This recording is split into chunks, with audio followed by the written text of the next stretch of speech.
That's what I was saying. The CN Tower, 553 meters, actually 553.33 meters high, right up there. So where there's the glass floor. We're doing dinner for Scott's birthday today at 360. Actually, we just got out, so let's take you into the CN Tower. So I'm here at the CN Tower, and this is the first week it's been open since, it's been allowed to open.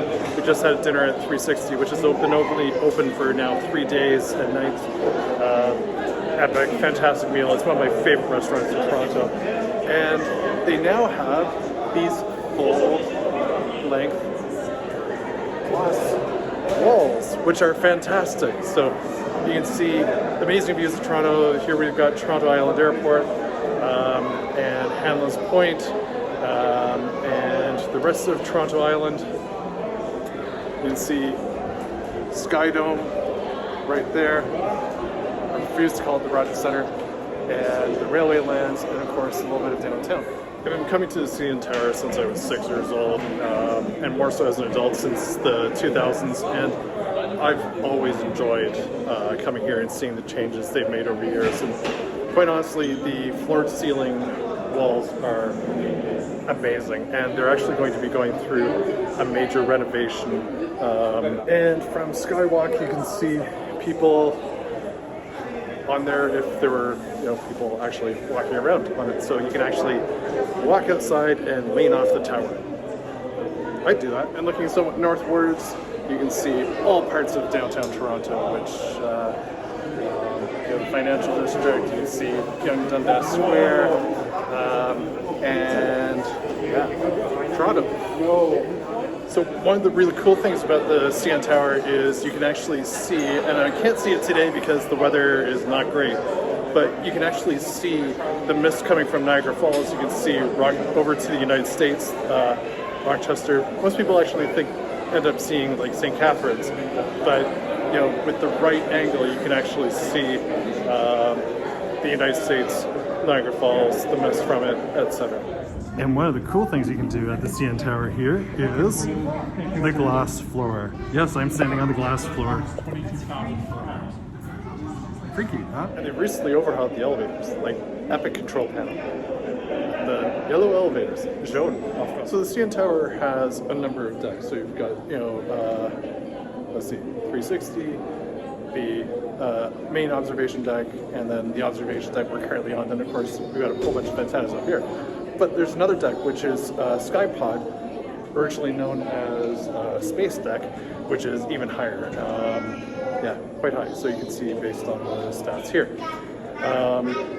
What else can I say? So it was opened in 1976, used as an antenna mast, and for the longest time was the tallest freestanding structure, which it is no longer. The glass floors were put in 2008, and they're actually going to be going through and putting in a seamless glass floor to make it even more fun or scary, depending on the type of person you are. So in 1994, that's when the glass floors were put in. In 2008, glass floored elevators. The outside observation deck is closed because it's going to be refurbished, but one of the things you'll see is there are a whole bunch of lights so the light up and stuff like that in color, etc. with the building. And of course, CN Tower has been very iconic in celebrating milestones for the country and events with different colored lighting. You can go to CN Tower's website and you'll see the schedule and what colors at what time of the year. So we're now in the elevator going down, and those are the glass floors. So guys, what do you think? Awesome. It's a good meal. Ooh, lights flickered. We're on emergency power. What do you think of the glass floors? Oh no. Oh god. And then we can watch Douglas get scared. And of course, they dump you out of the elevator at the gift shop, where you can get a whole bunch of Canadiana stuff, which actually some of it's not too badly priced. If you're looking for some trinket to take home, like a mug, a t-shirt cap. Actually, they had a t-shirt cap and pen bundle for $25 Canadian. Not bad, actually, I would say. So, there you go. That's the CN Tower this year. You can also see the Sky Dome. And one other interesting little thing, the Jays shop. So if you're looking for Toronto Blue Jays memorabilia and they won against Kansas City today being the 31st, that's it, July 31st. I should know that date because that's my husband's birthday. Yeah, they won against Kansas City. So also by the CN Tower is, so this tower is Ripley's Aquarium. The aquarium is amazing. It's a must-do in Toronto. Can't recommend it enough. To get to the CN Tower, you can go to Union Station and then take the Skywalk, which takes you through the area where the Up Express takes you from Pearson Airport or to Pearson Airport to downtown, and then past the Convention Center, which is right behind me there. There's the South Building over here somewhere. Anyway, and then Skywalk dumps you out here. And it's just a short walk to the CN Tower, Ripley's Aquarium, and the Sky. And to get here, you can take the GO train, you can take the subway. It all depends on where you're coming from. So the Union Pearson Express is here in the Skywalk, and you can get to the airport and 2 other stops along the way.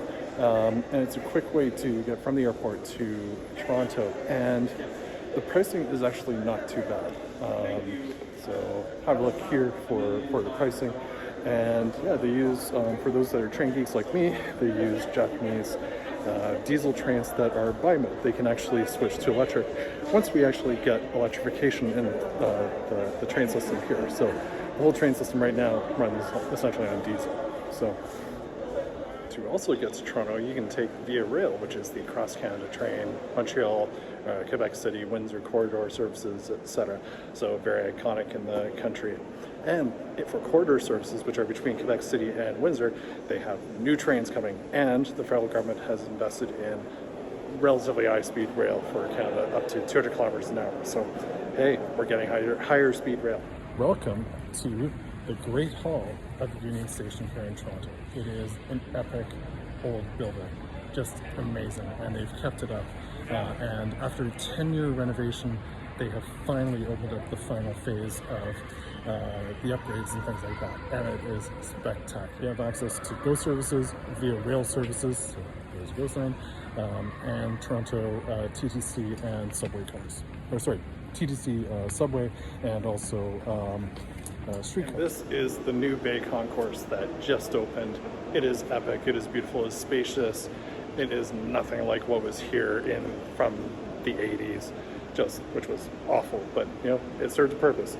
It doesn't look like much because they still need to do put in restaurants and things like that and services and etc.